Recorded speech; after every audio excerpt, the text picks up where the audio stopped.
भगवान कहते हैं 4 प्रकार से जीव मुझसे लगाव रखता है। जरूरी थोड़ी है सारे लोग भगवान को भक्ति से ही पूजे, भक्ति से ही भगवान की ओर बढ़े, कि भगवान के भक्ति बन जाएं तभी भगवान को याद करें। भगवान कहते हैं नहीं नहीं अर्जुन, देखो 4 प्रकार से ये जीव मेरे चरणों में आता है। उनमें से सबसे पहला प्रकार क्या है? बोले सबसे पहला प्रकार है आर्त। आर्त माने जब जीवन में हमारे कष्ट आता है तो भगवान हमको याद आते हैं, जब सुख होता है तब थोड़ी भगवान याद आते हैं। जब कोई दुखी हो या तो तब भगवान के चरणों में जाता है। भगवान कहते हैं मेरे भक्त 4 प्रकार के हैं इस संसार में, उनमें से सबसे पहला भक्त है आर्तो, जो आर्त है। और दूसरा भक्त बोले जिज्ञासु। कई लोग भगवान से इसलिए प्रेम करते हैं, उनके अंदर जिज्ञासा होती है कि हमारे गोपाल, हमारे बांके बिहारी कैसे हैं, उन्होंने वृंदावन में क्या लीला की, वंशी वट में कैसे बंसी बजाई, यमुना के किनारे कैसे भगवान ने खेल किया, कैसे रास किया, वो परम पिता परमात्मा का किस युग में जन्म हुआ, जब राम बन के आए तो कैसे लगते थे, कृष्ण बन के आए तो उनका कैसा रूप था। उन परमात्मा की लीलाओं को जानने का जो जिज्ञासु है वो मेरा दूसरा भक्त है। और तीसरा भक्त जो है मेरा वो अर्थार्थी। अर्थार्थी माने संसार के अर्थ का अर्थी, संसार की प्राप्ति। कि भगवान शंकर जी का श्रावण में अभिषेक करेंगे, बोले गन्ने के रस से। क्यों? क्योंकि श्रिया इक्षु रसे निचय, शास्त्र ने कह दिया गन्ने के रस से शंकर जी का अभिषेक करोगे तो धन की प्राप्ति होगी, दूध से करोगे तो पुत्र की प्राप्ति होगी। तो जब शास्त्र में पढ़ा तो शंकर जी के चरणों में भक्ति हो गई। तो अर्थार्थी माने किसी अर्थ, किसी कामना को लेकर के मेरे भक्त बनते हैं, ऐसे तीसरे मेरे भक्त हैं। पर अर्जुन चौथा भक्त मेरा जो है वो है ज्ञानी। आर्तो जिज्ञासुरर्ता अर्थी ज्ञानी च भरतर्षभ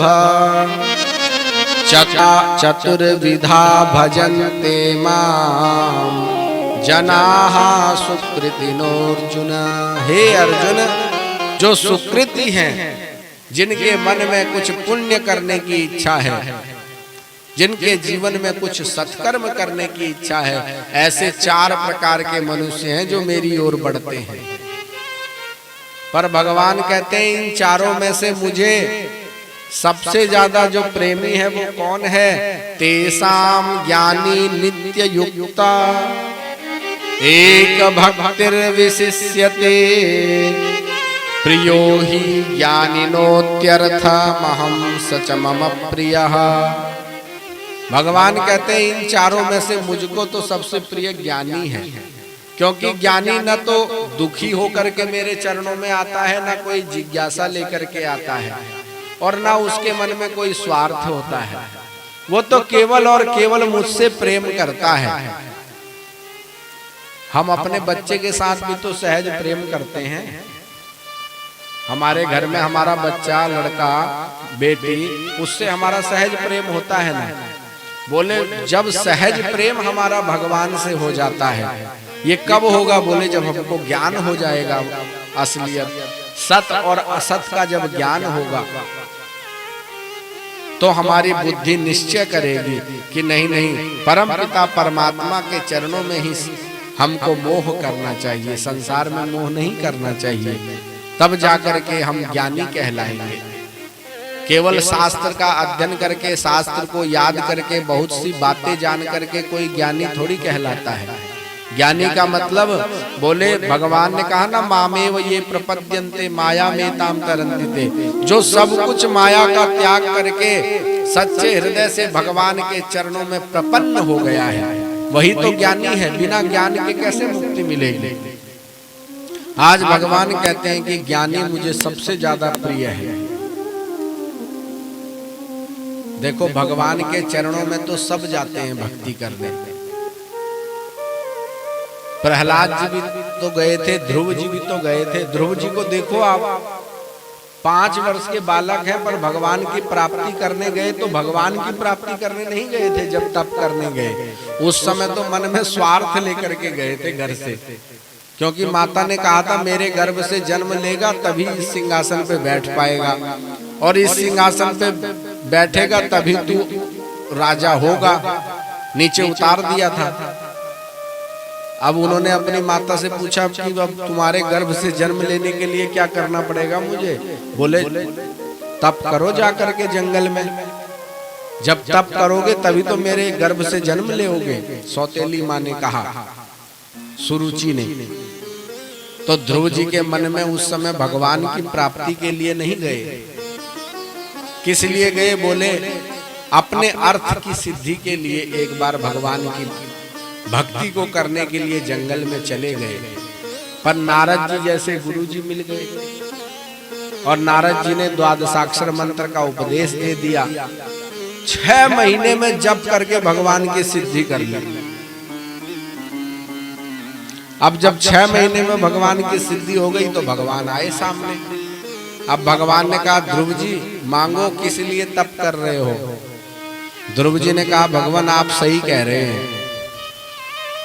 जब मैं यहाँ आपके भजन को करने के लिए आया ना, तो मेरे मन में कामना थी बहुत सी कि मुझे राज्य प्राप्त हो जाए, राजगादी प्राप्त हो जाए। पर भगवान सत्य कहूं, अब वो कामना समाप्त हो गई। जब आपकी ओर, आपकी भक्ति की ओर मैं बढ़ रहा था तो अनेक कामनाएं मेरे मन में थी, पर आज वो समस्त कामनाएं समाप्त हो गई।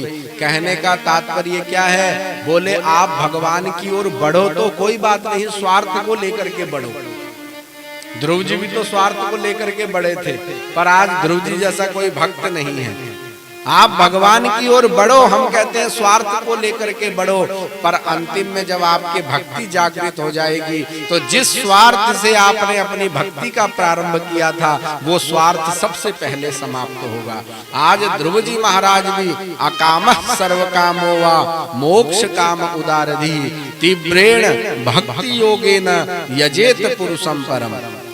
अकाम होकर के, सकाम होकर के, मोक्ष काम होकर के, किसी भी कामना को लेकर के जब हम भगवान के चरणों में जाते हैं, अंतिम उसका फल यही होता है कि कामना नष्ट हो जाती है। अरे भगवान के दर्शनों का यही तो सबसे बड़ा फल है ना। मम दर्शन फल परम अनुपा जीव पाव निज सहज स्वरूपा।